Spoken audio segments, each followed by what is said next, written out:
Think about how many of your days simply vanish. Entire weeks consumed by stress, reaction, and moving from one task to the next without a single conscious breath. It is the default setting of modern life, existing entirely on autopilot. The 20th gene key labels this shadow state as superficiality. In this context, the term doesn't refer to vanity. It describes a profound absence of self-awareness. It is the state of moving through the world without actually being present within it. Living in this absence has a real cost.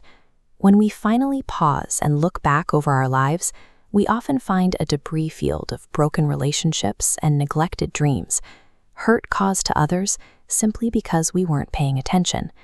Because our external reality is built upon our internal foundation, the chaos we see in our outer lives cannot be resolved until we address this inner vacuum of awareness. The ancient Chinese hexagram for the 20th gene key provides a mechanical solution. Its physical line structure intentionally mimics the shape of an archway or a tower. This shape mirrors the watchtowers once built across the Chinese landscape to provide a higher, objective view of the surrounding realm. To see our own lives clearly, we must find a similar vantage point. This higher view is the subtle art of contemplation. It isn't active, strenuous thinking. It is the act of viewing yourself and your situation from an objective distance. The hexagram is composed of the elements of gentle wind over earth. It suggests that awareness should blow gently into every corner of our lives, observing our behavior without the weight of harsh judgment. From this elevated vantage point, we can finally trace the direct connection between our own lack of awareness and the suffering we unintentionally create for ourselves and others. Contemplation is not a subject that can be taught. It is a delicate art that must be cultivated, requiring us to slowly build a deep capacity for sustained observation. You don't need to abandon society for a monastery to find this state. The ancients recognized the path of the householder yogi, people who maintain a profound spiritual presence while living fully in the domestic, worldly realm. Cultivating this in a modern home starts with the environment. Simplifying our daily routines, keeping our physical spaces tidy, and creating rhythmic pauses provide the soil presence needs to take root. Consider the quiet preparation of a fine tea, the act of choosing the leaves, boiling the water, and pausing to sense the aroma before drinking transforms a meaningless task into a profound anchor for presence. While presence doesn't require a holy environment, it thrives when we intentionally create spaces of simplicity and inner communion within our everyday lives. As we begin to observe ourselves more deeply, we feel the weight of our own behavior. We see through others the exact effect our presence or our absence has on the world. This awareness naturally activates an innate moral compass. Once we see how our reactivity causes pain, certain addictive patterns and toxic habits begin to fall away of their own accord. This process leads to the gift of self-assurance. In this state, self-assurance manifests as a deep, unwavering calmness that persists regardless of external circumstances. This brand of calmness stands apart from learned character traits like confidence or charisma.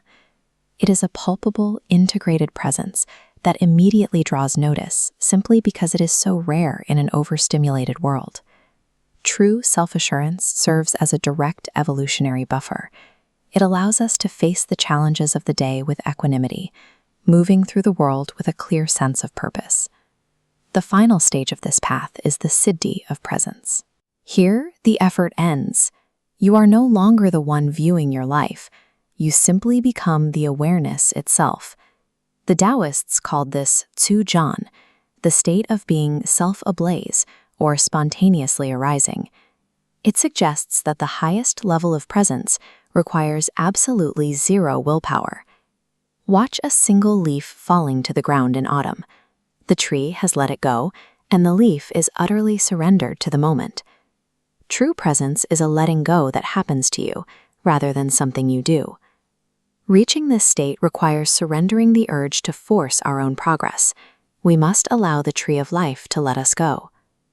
While political power is measured in policy and force, true presence carries an entirely different weight. An individual living in this state exerts an influence on the direction of humanity that rivals even the most powerful world leaders. This influence works through resonance. Like a gentle wind blowing across the earth, a person in presence sends out radiations of harmony that touch their environment and affect the collective frequency of the species. Within the framework of the gene keys, this unforced presence is the only aspect of our being that survives death. It is the divine word, the logos, manifesting through the individual. Our ultimate power is not found in external command, but in the subtle energetic frequency we emit into the world simply by existing in a state of awareness. The journey from chaotic absence to self-assured presence is a personal evolution.